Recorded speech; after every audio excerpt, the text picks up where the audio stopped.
More alkaline corrosion. Data East Laser Wars. Ick.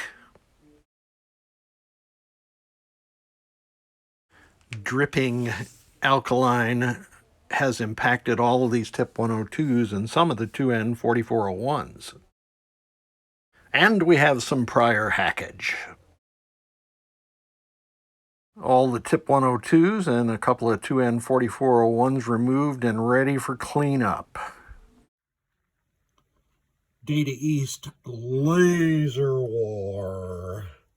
And unfortunately, I don't have a LaserWar soundboard to connect it so you could hear a better rendition than my poor imitation. This one ultimately led to, or what was causing it to fail was the alkaline corrosion in the reset section. So I have abated that by removing all the parts and sanding to bare copper and conformal coating and replacing with new parts.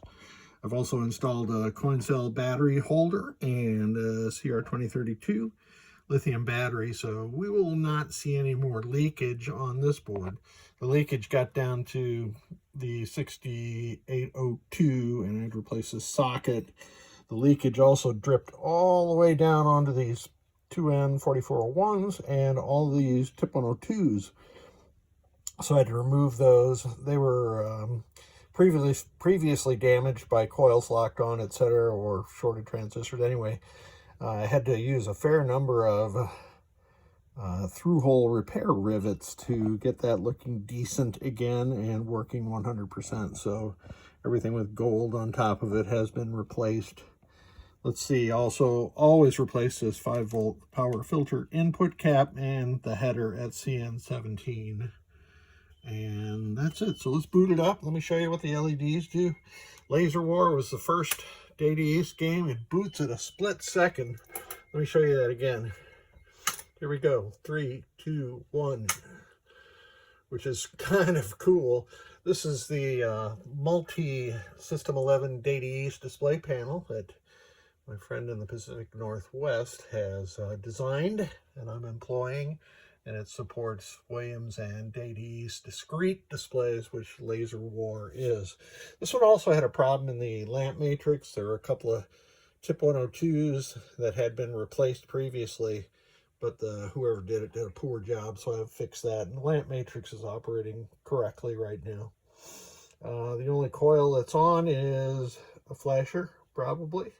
So let's get into test. I do not have a soundboard again. So here we go.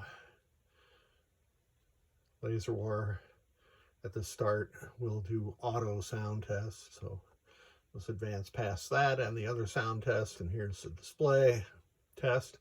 LaserWar is quad 7-digit numeric displays. So, and there's alphanumerics on the top, apparently. Let's let that walk through. I have set it to free play. I kind of thought I had made a mistake when I changed free play from off to on, and the segment, what is it, ABCD, was no longer on, where the N was. It shouldn't have been.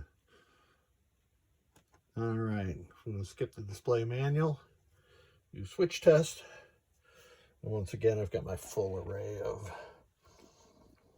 again, dumbass designed test panel stuff here.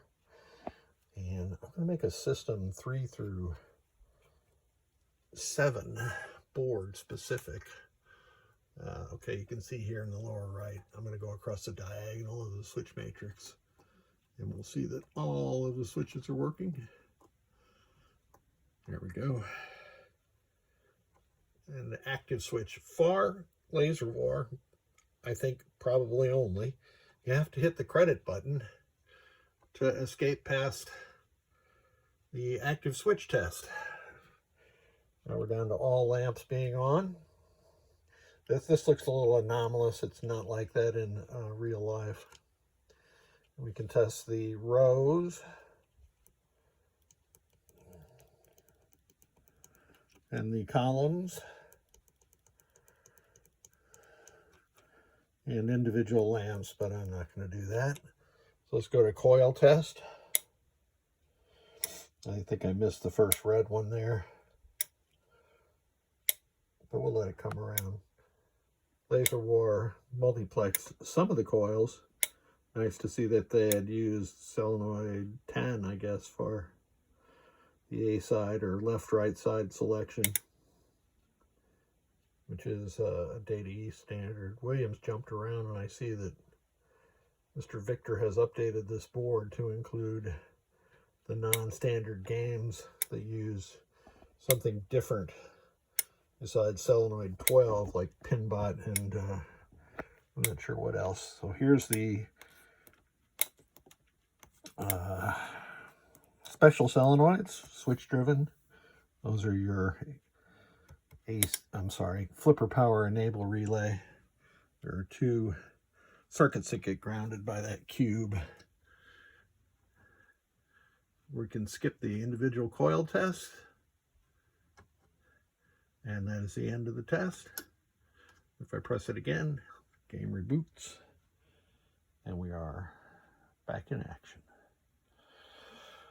Thank you so much for working with me as I repaired both the power supply for this board and this board. And have a great weekend.